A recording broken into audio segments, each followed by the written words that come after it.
warahmatullahi wabarakatuh. Waalaikumsalam.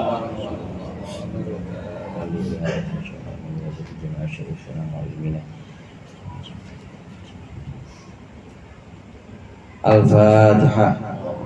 Bismillahirrahmanirrahim. Alhamdulillahirabbil alamin arrahmanir rahim maliki yaumiddin. Iyyaka na'budu wa iyyaka nasta'in ihdinas siratal mustaqim siratal ladzina an'amta 'alaihim ghairil maghdubi 'alaihim waladdallin. Amin. Alhamdulillahi jalla wa ala wassalatu wassalamu ala sayyidina Muhammadin alladzi ikhtassallahu bihi fadaila wa ala alihi ashabihi alladhina nalu ad-darajatil ula amma ba'du fa inna asdaqal hadithi kitabullah wa khairul hadi hadi Muhammadin sallallahu alaihi wasallam wa syarrul umuri muhdatsatuha wa kullu muhdatsatin bid'ah wa kullu bid'atin dhalalah. Segenap jamaah Majelis Taklim Al-Hidayah, para ustaz, para hujjaj, hadirin sekalian yang berbahagia dan yang dirahmati oleh Allah. Alhamdulillah malam hari ini kita melanjutkan kembali pengajian rutin kita, membaca kitab Bidayatul Hidayah. Mudah-mudahan wirid-wirid dan zikir yang tadi sudah dibacakan dan apa yang akan kita baca ini menjadi sesuatu yang bermanfaat dunia akhirat. Amin ya rabbal alamin. Melanjutkan pembahasan minggu lalu tentang 3 penyakit hati yang sangat berbahaya, terutama untuk orang-orang yang bergelut di bidang agama. Al-mutafaqih, cara sekarang mah orang alim, kiai, ustadz, ini yang paling rentan untuk terkena 3 penyakit ini. Orang awam bisa, orang umum yang nggak kenal agama atau kenal tapi kenalnya ya cuma kenal Senin Kamis doang agama, sholatnya Jumatan doang. Orang awam bisa kena juga, tapi yang paling rentan dan sering terkena penyakit tiga ini, penyakit hati yang 3 ini adalah orang yang berilmu. Apa saja itu? Yang pertama yaitu ujub dan takabur. Ini mirip-mirip. Kalau ujub bentuknya itu masih dalam hati, masih kebanggaan, gua kayaknya sujudnya paling cakep, gua kayaknya bacaan kitabnya paling keren, dalam hati doang tuh namanya ujub. Gua kayaknya paling soleh, wajib surga ini mah, dalam hati doang ujub. Nah begitu sudah muncul ke permukaan, muncul bentuk ucapan, apalagi sampai bentuk kebanggaan dan kesombongan, udah mulai nyuruh orang, mulai gua kan paling pintar bikinin apa kopi, udah mulai nyuruh nanti sendal minta bawain, tas minta dibawain juga. Namanya takabur. Kalau udah dari wujud kemudian muncul takabur pertama. Yang kedua ada yang namanya ria itu pamer, melakukan ibadah tapi tidak ingin memperlihatkan kepada Allah, tapi ingin memperlihatkannya kepada manusia, diperlihatkan kepada murid-muridnya atau diperlihatkan kepada tangga-tangganya, ilmunya, ibadahnya diperlihatkan, namanya ria. 2. Yang ketiga yaitu hasud atau dengki. 3 penyakit ini disebut sebagai penyakit induk yang bisa melahirkan penyakit-penyakit yang lain.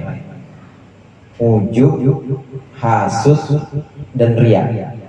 Ujub, hasud, dan ria, dari 3 penyakit ini maka akan muncul penyakit-penyakit hati yang lain, seperti kebencian gara-gara hasud, benci dengan tetangga. Seperti permusuhan, nggak pernah akur sama tetangganya, nggak pernah akur sama kawannya. Gara-gara apa? Gara-gara hasud. Gara-gara apa? Gara-gara ujub, karena dia merasa dia paling tinggi. Gara-gara apa? Gara-gara ria, pengennya dipamerin aja. Begitu orang nggak ngelihat dia marah. Akhirnya ada permusuhan, kebencian, ghibah termasuk juga. Kemudian ada sum'ah itu pengen didengar. Ini munculnya dari 3 penyakit ini. Oleh karenanya di pertemuan yang lalu Imam Ghazali mengingatkan, orang yang memperdalam ilmu agama, bergelut dengan ilmu agama, kemudian tidak ikhlas niatnya karena Allah, maka hati-hati dengan 3 penyakit ini. Kalau masih ada 3 penyakit ini, lebih baik ilmu agamanya ini berhenti dulu, artinya pelajari juga ilmu hati.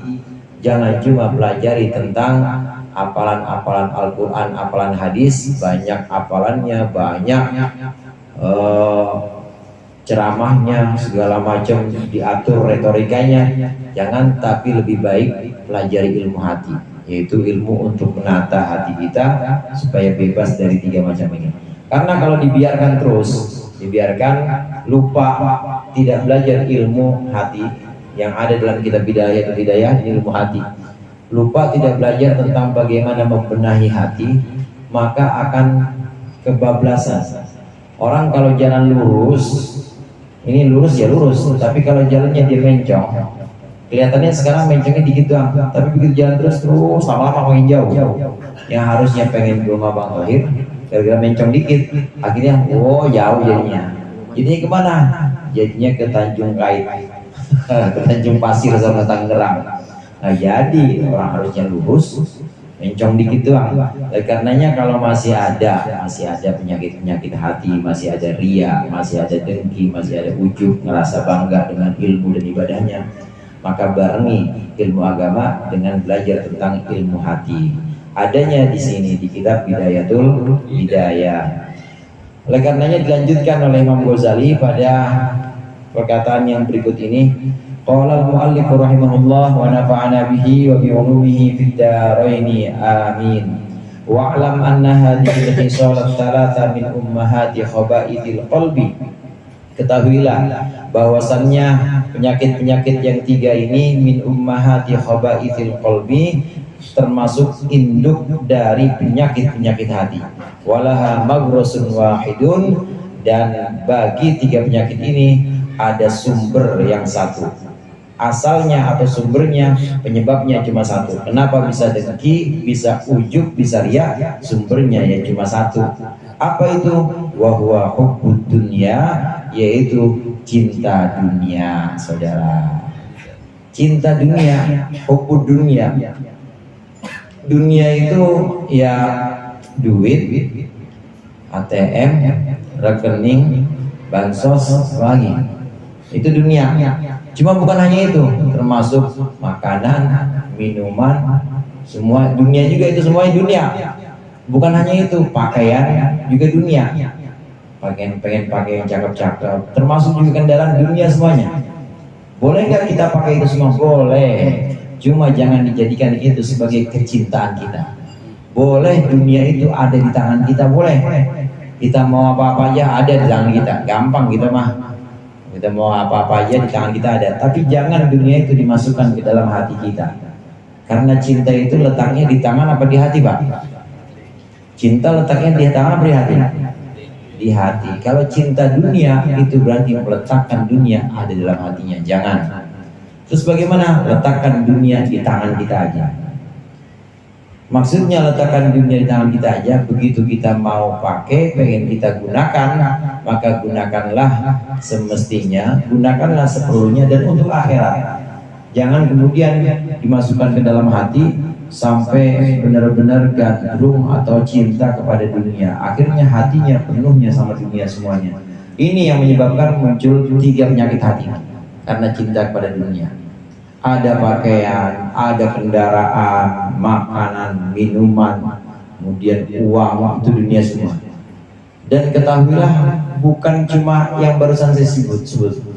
Termasuk cinta dunia, itu cinta kemasyhuran, cinta popularitas, asyuhrah atau kemasyhuran, popularitas. Orang yang demen terkenal atau demen dihormati sama orang, dia suka kalau orang-orang hormat sama dia. Biarin dah ngajar mah nggak dibayar, tapi tolong hormatin. Misal begitu, biarin dia rela-rela, kalau perlu yang ngaji gue bayar, cuma hormatin gue, cium tangan bolak-balik. Begitu gue jalan kudu di screening namanya, kudu dibersihin depannya. Pokoknya jagain, itu namanya minta dihormati. Minta dihormati, minta dihargai, itu termasuk hubbud dunia juga. Orang-orang Orang-orang suruh dia, orang-orang disuruh sama dia supaya menghormati dia, memuliakan dia. Ini juga termasuk hubud dunia. Jadi hubud dunia bukan hanya materi saja, termasuk kemasyhuran, termasuk popularitas, terkenal, pengen dikenal, itu termasuk dunia juga. Nah, orang yang demen kemasyhuran, demen popularitas, demen dikenal oleh orang, ini termasuk orang-orang yang hubud dunia. Dari hubud dunia ini bisa muncul 3 penyakit ini. Imam Ghazali menyatakan semua penyakit muncul dari 3 penyakit, yaitu riya, ujub, dan hasud. Nah, riya, ujub, dan hasud muncul dari satu sumber. Sumbernya yaitu hubud dunia. Sumbernya yaitu cinta dunia. Itu yang harus hati-hati itu. Terus bagaimana kita? Ya biasa-biasa aja. Pakai aja dunia, pakai, cuma jangan dunia itu kemudian jadi tujuan utama kita. Jangan dunia kita jadikan sebagai prioritas. Ya emang namanya sholat butuh sarung, nutup aurat kan pakai sarung. Kita Jumatan juga kadang-kadang, Jumatan ya kalau lapar malah lemes, jadi butuh makan juga. Kita butuh makan, butuh minum, butuh pakaian, pakai boleh, tapi gunakan itu secukupnya dan gunakan itu untuk loncatan menuju akhirat. Uang juga gitu, punya uang maka gunakan itu untuk loncatan menuju akhirat sebagai satu amal kita yang nanti bisa kita abadikan jadinya pahala di akhirat nanti. Nah, hubud dunia ini tentang hubud dunia, maka Rasulullah SAW bersabda, walidzalika qala Rasulullah SAW, hubbud dunya ra'su kulli khati'atin. Hubbud dunya, mencintai dunia, ra'su kulli khati'atin, adalah pangkal segala keburukan.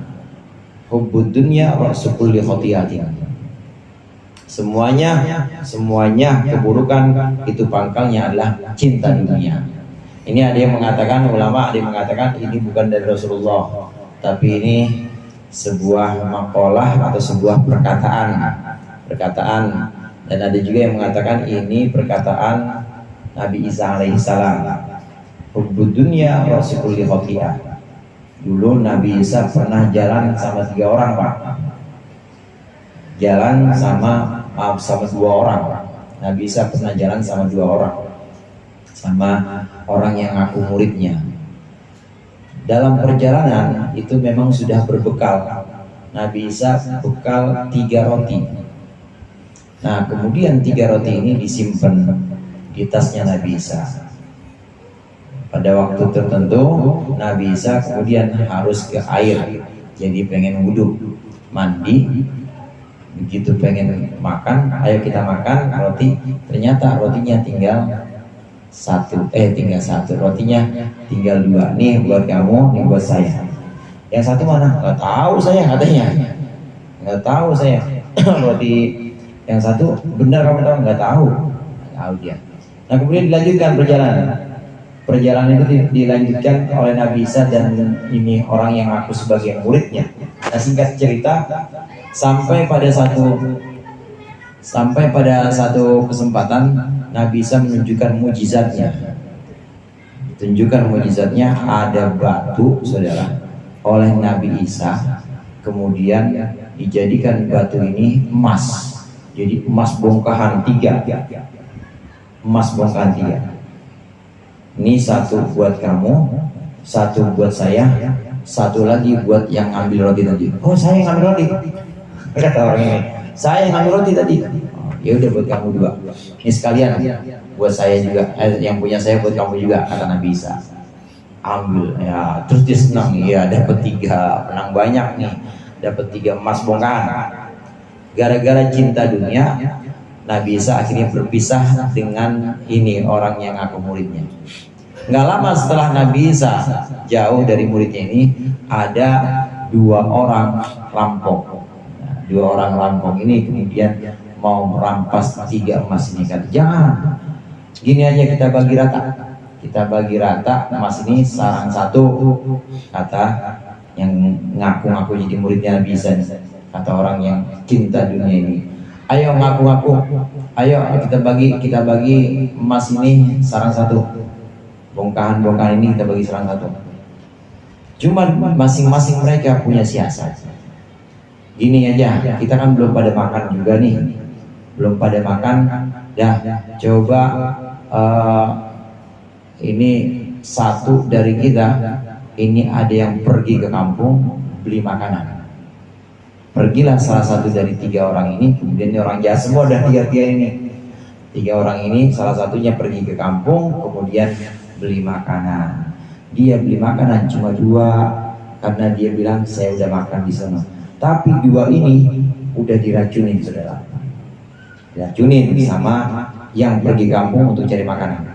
Nah, mereka yang nggak pergi kampung, yang nungguin emas, ini juga udah punya siasat.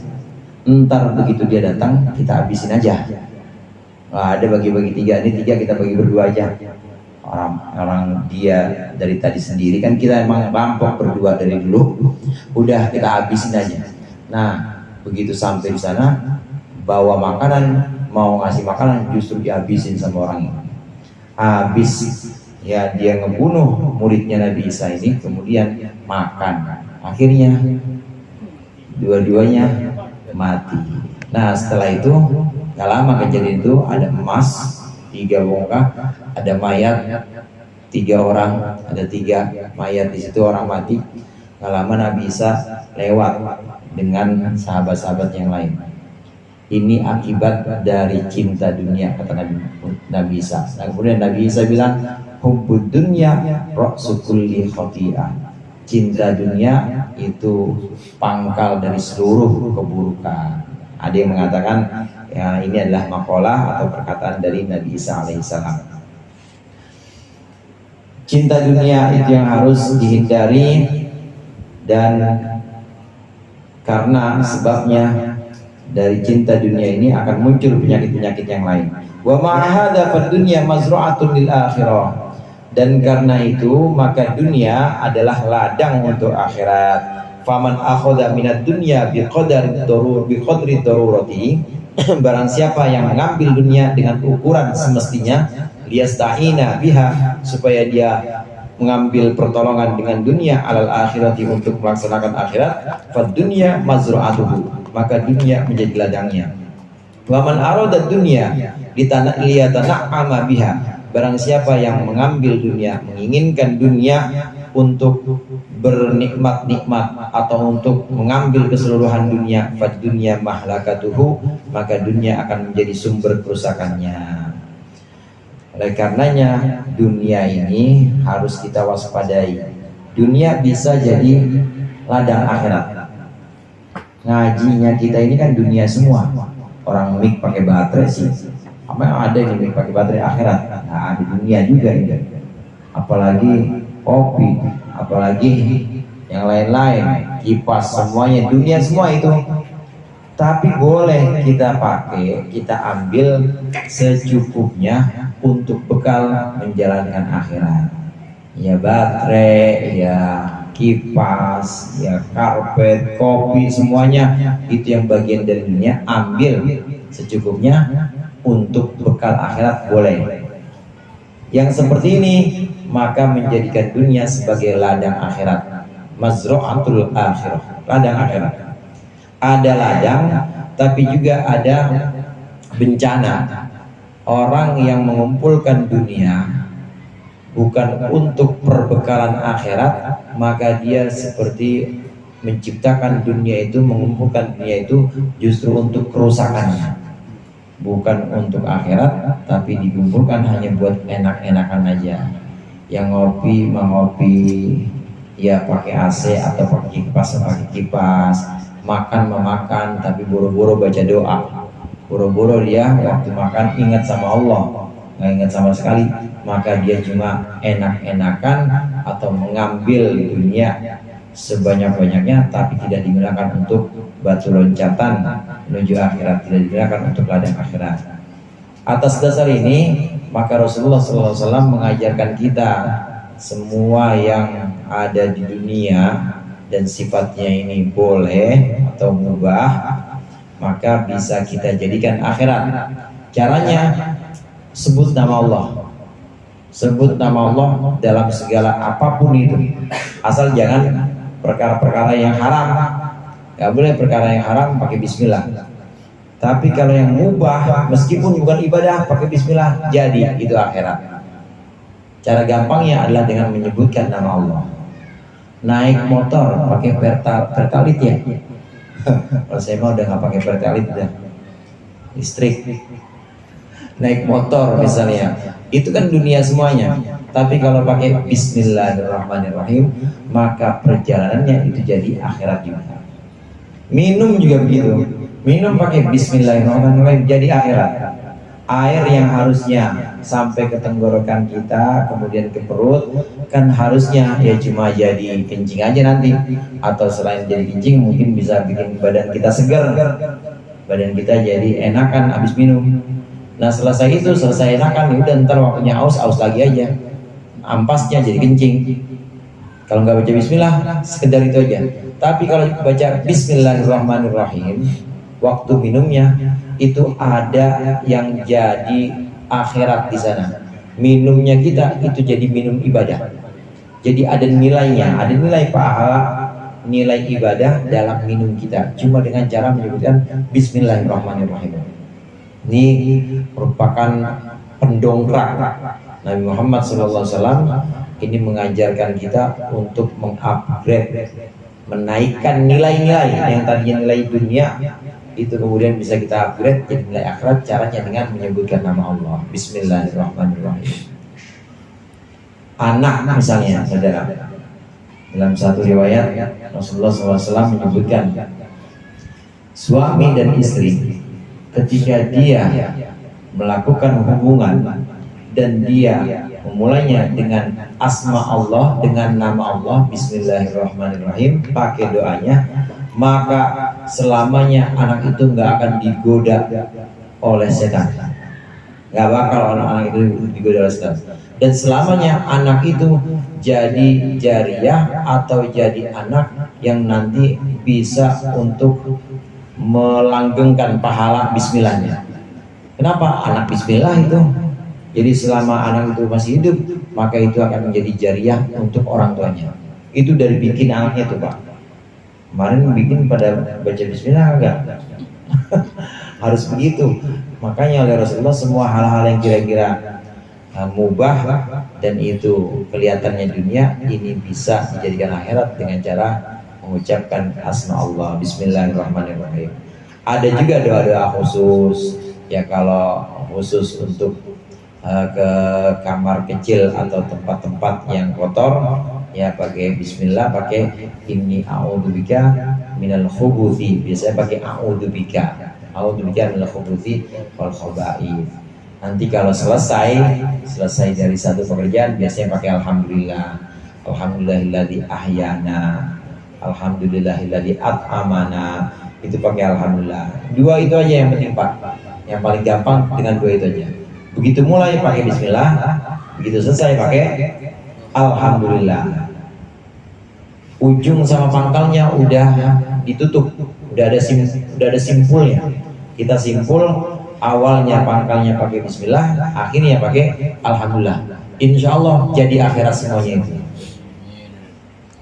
Yang dunia kelihatannya baca WA itu bukan.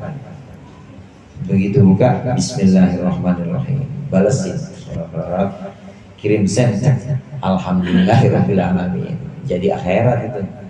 Baca status bismillahirrahmanirrahim, jadi akhirat juga. Nanti selesai alhamdulillahirabbil alamin, asal yang dibaca dan yang dilihat bukan perkara yang haram. Kalau perkara yang haram nggak boleh pakai bismillah ya, pakai a'udzubillahi minasyaitonirrajim. Itu juga bukan karena perkara itu bagus, bukan, tapi karena kita berlindung kepada Allah dari setan. Setannya siapa? Ya setannya yang baca, setannya yang melihat, yang lihat gambar itu, yang lihat film itu setannya. A'udzubillahi minasyaitonirrajim. Bisa dengan bismillah awalnya atau dengan a'udzubillah, akhirnya diakhiri dengan alhamdulillah. Nah semua yang dunia kelihatannya ini akan menjadi ada nilai akhiratnya.